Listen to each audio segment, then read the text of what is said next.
Relationship advice. Update. My 34 male wife, 28 female, wants to name our baby after her dead ex-boyfriend. Original post. When my wife and I met, she had broken up with her boyfriend almost a year prior.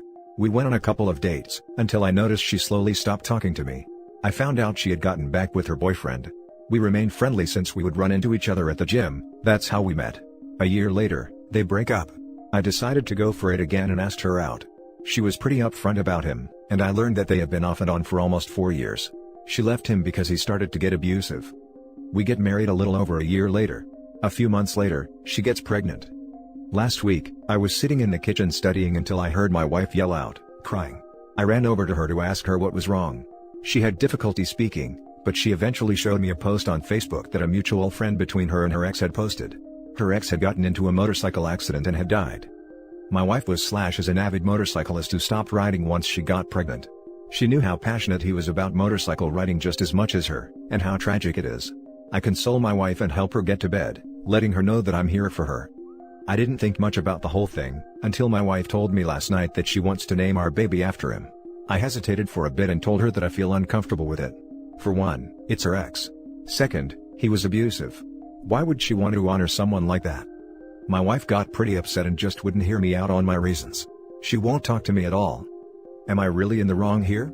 I'm just thinking that my wife is extremely emotional at the moment since she's pregnant and trying to process her ex's death. Any advice? Now for the top advice before reading the update. Okay, I'll be the a-hole here. Is the kid yours? She's left you for him before, you got married really quickly, and she got pregnant shortly after. It doesn't exactly sound like she was over him given her response and wanting to name the kid after him. On the not a-hole side, you are absolutely correct in not wanting to have your child named after her ex. That's an incredibly disturbing thing to have to explain, which shouldn't even be an issue in the first place. I really hope she's just being in a heightened emotional state because that is very disrespectful to you and the marriage. To add on to the a-hole theory about the cheating, it won't be strange if she cheated and stuck around due to you being the safe choice. That is, the guy she'd be okay settling down with to start a family, etc. Marrying someone a year in is never a good idea, especially after they've had a major breakup. But yeah, naming your kid after her ex is absurd. But keep in mind that some people tend to disregard the terrible things they've done due to them being dead. To them the dead are perfect and can do no wrong, even if they were jerks in real life. Just think about how every time you said your kid's name you would think about the ex and how your kid would feel knowing he was named after his mom's ex-boyfriend. That kid's going to feel messed up when they find out, and it will put a huge strain on their relationship with your wife. OP, please, make sure to have her throw this idea out the window. Red flag. Run Forrest, run. And now for the update. Wow, so, this post got a lot more traction than I expected. First of all, I want to thank all of you for your advice and showing your concerns, not just for myself, but for my wife too. It means a lot. Now on to the update. Freester, we already had plans with her family to go to church and then have a barbecue at her sister's.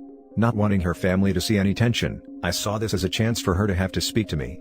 As we're getting ready for church, I tell her that we need to talk about everything now. She agreed and sat down with me. I did tell her that there is absolutely no way we're naming our baby after her ex, or any of our kids, if we have even more. She agreed and apologized for acting irrational. Also, I know a lot of you suggested that I get a paternity test. I know that I'm 100% the father.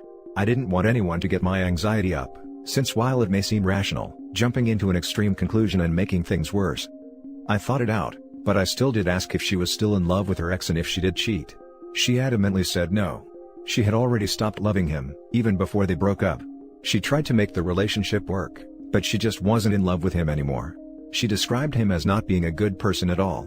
She apologized for making me feel that way. I told her that I understand she's going through a lot of emotions right now and being pregnant doesn't help at all. But, I had to ask Khan why she would want to name our baby after him, even after all she has told me. She started to get choked up and was shaking. I told her that she could tell me. She confessed that when her and her ex broke up, the last thing she told him was that she wished he would fall off his bike and die. Also, the bike that he died riding on, was a bike that she strongly suggested that he buy, even though it wasn't his first choice. She also talked about how accidentally getting pregnant and her ex suddenly dying, is a lot for her to handle. She wasn't expecting to be a mom so soon and her life is about to change when she really didn't want it to. She talked about how she thought we'd travel and that she'd continue racing her motorcycle. Now, she's not even sure if she'd be able to ride again. She actually thought she might be able to ride again, Once she had the baby, but her ex's death reminded her how much of a risk it is. She doesn't want to risk her life when she has a family. She feels gutted. Regardless, she kept stressing out to me on how she wouldn't change a thing about her life now and that she's happy to be married to me and is going to be a mom. We're the best things that has ever happened to her. Anxiety also runs in my wife's family. My wife gets intrusive thoughts about how her ex died too. It's so bad that she has a hard time sleeping sometimes. After discussing things, she decided that she'll be going into therapy. She has her first appointment this week. Now for some top comments. She's actually feeling survivor's guilt. I went through that when my brother was killed. He died fixing the very truck I co-signed for him. I didn't want him to buy it, but it made him happy. I'm glad that you and your wife overcame that obstacle. Good luck to you and your family. I hope that you too were able to overcome your obstacle. I'm sorry for your loss. I hope you know now that it wasn't your fault. This is like a perfect case study in not taking Reddit's advice at face value. It was pretty obvious from your last post that she was just grieving because someone she was once close with had just died. Yet of course this sub was convinced that she was cheating on you. And no sympathy for that she's also pregnant and of course already had hormones all over the place either, making the grief even worse. It warms my heart that you guys worked it out. You guys seem to have a very mature and loving relationship. These are the kind of updates that I want to see on this sub. Good stuff OP, and congrats on being a father. I'd recommend seeing the movie About Time. It really made me fall in love with the idea of being a father. Now for the next story. My husband, 39 male, destroyed my 31 female, dead boyfriend's ring that he gave me. Chris was my first love. His mother and my mother were best friends. From when I was born, he was right by side always being there for me, and I adored him. We were 12 when we had our first kiss and we were 18 when we moved in together. On his 21st birthday, we were out celebrating when he suddenly collapsed. It turns out that he was sick with an aggressive form of brain cancer. Doctors gave him 3 months to live. We opted out of treatment because doctors told us that the possibility for the cancer to be sent into remission was extremely low. We went around the world and shared many memories that I still treasure with my whole heart. I wanted to marry him, but he would always refuse. He asked me, "Why do you want to get married to a dead man? You should live your life and marry someone who will be there for you instead." On his deathbed, he told me that he has something for me. Turns out, he got me a promise ring. He told me that his dying wish was that I remember him, and he promised me that he'll marry me when we see each other again in the afterlife. He passed away right after. His death really impacted me, but I was in the midst of pharmacy exams and as cheesy as it sounds, I wanted him to be proud of me. When our class graduated, I was the valedictorian. I dealt with his death for many years by mainly overworking myself, and I stayed single for all these years. I wore the ring on my pinky finger as the reminder of my dead boyfriend. Years after, I met Mark, who was working in the research facility that I work in. Mark is a doctor. He immediately took interest in me and I in him when I found out that he was working on cancer treatment research. We started dating and took things slow. We've been married for 2 years now. Even so, I still refuse to take my dead boyfriend's ring off of my finger. My husband and I have had arguments about it, but I thought he accepted it. Apparently not. Last night, my husband apparently took the ring off of my finger while I was asleep and destroyed it. The ring looks completely disfigured. He told me that I could move on now and that this will help me forget about my dead boyfriend. I haven't been home since then. I'm asleep at my parents' house. I don't know what to do or how to talk to him. Please help. I've been crying nonstop. Now for the top advice. I was a jeweler for years. Please take the ring to a jeweler. You can't believe the situations rings get into, and often they're fixable, even if they look totally beyond repair. We reconstructed rings that went into garbage disposals, went through lawn mowers, and had to be cut off by emergency medical technicians. A skilled jeweler might be able to make your ring just like new. In the unlikely event that it isn't repairable, they might be able to incorporate any stones or the metal into a new piece of jewelry like a necklace so you can continue to remember Chris through his gift. And while you're at it, get a new husband. You want to grow old with a man that has a heart, don't you? That's a good recommendation, and sounds like it might be worth a try for OP. Your husband prioritized his own insecurities above your mental health. That's some BS. He's literally telling you it's more important to me that I not have to cope with my own jealousy than your happiness is. That's BS, and I don't know that I'd be able to go back to a relationship with so little trust. I know, right? And he's a flipping doctor. Mental health can affect your physical health. He should know that if he's a doctor. Oh hun, I'm so sorry. To destroy something that important to you, that is not love. To me, it sounds like your husband has jealousy issues, and that is a big red flag. You chose to marry him and that should be enough, instead of such a brutal overstepping of boundaries and being jealous of the dead. I'd suggest a marriage counselor as a first step. But if it were me, my heart would be broken and so would my love for this jealous man. Lots of love and hugs from Canada girl. Now for the last story. Update. My 27 female, son 6 doesn't like my boyfriend, 31 male. Everyone thinks I should break up with him but I don't want to. What do I do? Original post. My husband, my son's dad, passed away when he was 2. I thought I could never date or be with anyone ever again, until I met my current boyfriend a year ago. He is a wonderful person and we got serious pretty quickly. I introduced him to my son about 3 months into dating him, and they got along fine. He is really good with my son and he genuinely enjoys spending time with him. My son was also happy to spend time with him and he got along with him fine. Until about a month and a half ago. I don't know what happened. He went to visit his grandparents for a week, and when he came back, he became quite withdrawn and didn't want to spend time with my boyfriend anymore. He told me that he doesn't want me seeing him anymore. I thought maybe he was just reminded of his dad after spending time with his grandparents. Even though he was 2 when he passed away, I've always tried to make sure he knows about his dad. I thought he would be okay after a few days, but he still hasn't warmed back up to my boyfriend. I think he still does like him, but is apprehensive about spending time with him for some reason. The other day he was really excited and asked me whether my boyfriend will be coming with us to watch a movie, but then seemed to check himself and refuse when I offered to call and ask. I have tried to find out from his why he's being like this and he just says he doesn't know or I just don't want to see him. I am at a loss for what to do. This has been very hard on me and my boyfriend. He has grown quite fond of my son, and this rejection is making us both feel really horrible. My mother and older sister are pressuring me to do what's best for my son and break up with him. My older brother thinks that this will pass, and also that my husband's parents may have said something. I can't imagine them doing something like that. I also think maybe he just needs more time and to just spend more time with my boyfriend, although I also don't want to force him. Am I being selfish? I love my son very very much. But I also don't want to break up with my boyfriend and I also think that he's good for my son.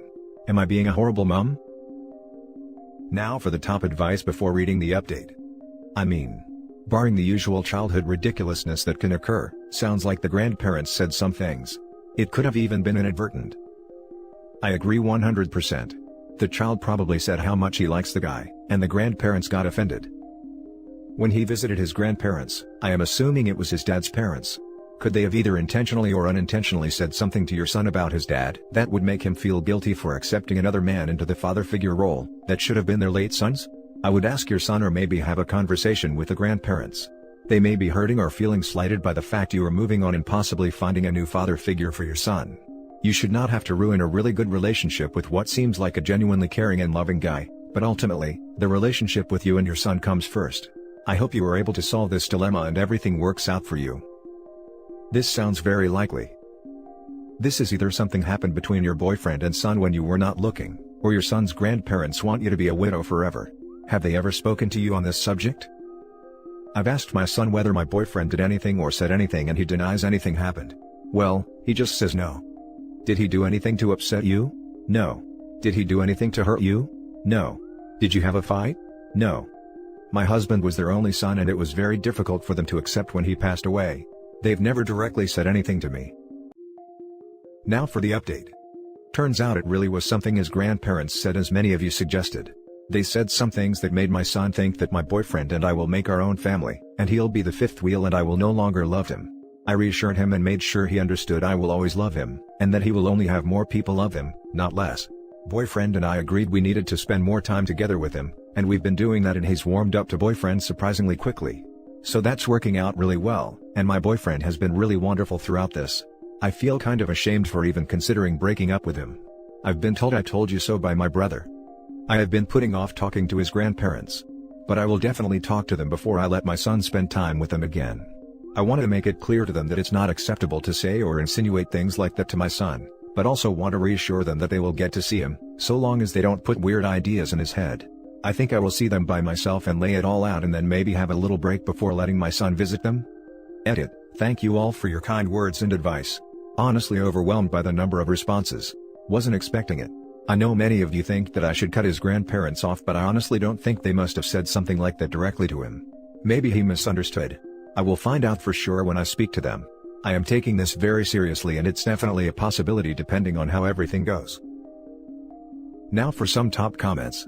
Yes, I love a good update among all the sad/weird/infuriating ones. Good luck. I wish you and your little family happiness.